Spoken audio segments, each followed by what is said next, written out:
পহেলা বৈশাখে বর্ণিল আয়োজনে নতুন বছরকে বরণ করে নিয়েছে দেশবাসী। ঢাকা বিশ্ববিদ্যালয় এলাকায় ছিল উৎসবের মূল কেন্দ্র, যেখানে নানা আয়োজন আর শোভাযাত্রায় মেতে ওঠে হাজারো মানুষ।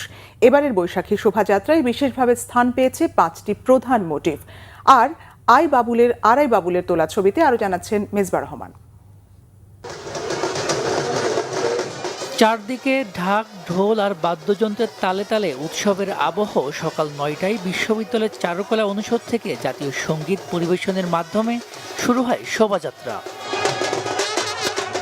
এ সময় সংস্কৃতি মন্ত্রী নিতাই রায় চৌধুরী এবং ঢাকা বিশ্ববিদ্যালয়ের উপাচার্য অধ্যাপক ABM ওবায়দুল ইসলাম দেশবাসীকে নববর্ষের শুভেচ্ছা জানান।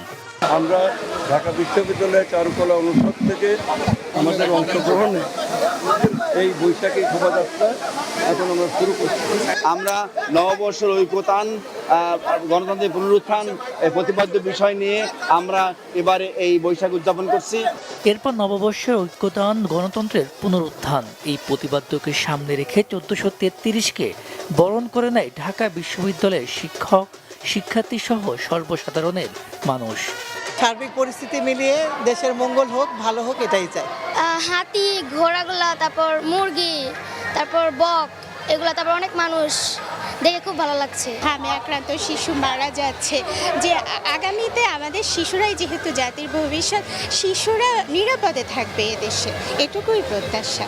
এবারের শোভাযাত্রায় বিশেষভাবে স্থান পেয়েছে মোরগ, বেহালা, পায়রা, হাতিসহ 5টি মোটিভ, যা শক্তি, সৃজনশীলতা, শান্তি, গৌরব ও গতিময়তার প্রতীক হিসাবে উদযাপিত হয়েছে বলে জানিয়েছে শোভাযাত্রায় অংশ নিয়ে আগত মানুষেরা।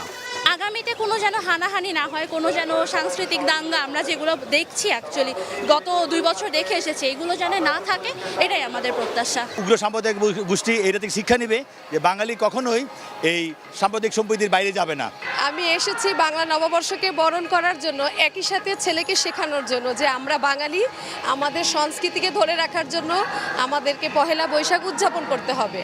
নামের বিতর্ক ছাড়িয়ে প্রতি বছরের মতো এবারও ঢাকা বিশ্ববিদ্যালয়ের এই শোভাযাত্রা নতুন বছরকে স্বাগত জানানোর পাশাপাশি ছড়িয়ে দিয়েছে ঐক্য আর সম্প্রীতির বার্তা। মেজবা রহমান, বাংলা ভিশন, ঢাকা।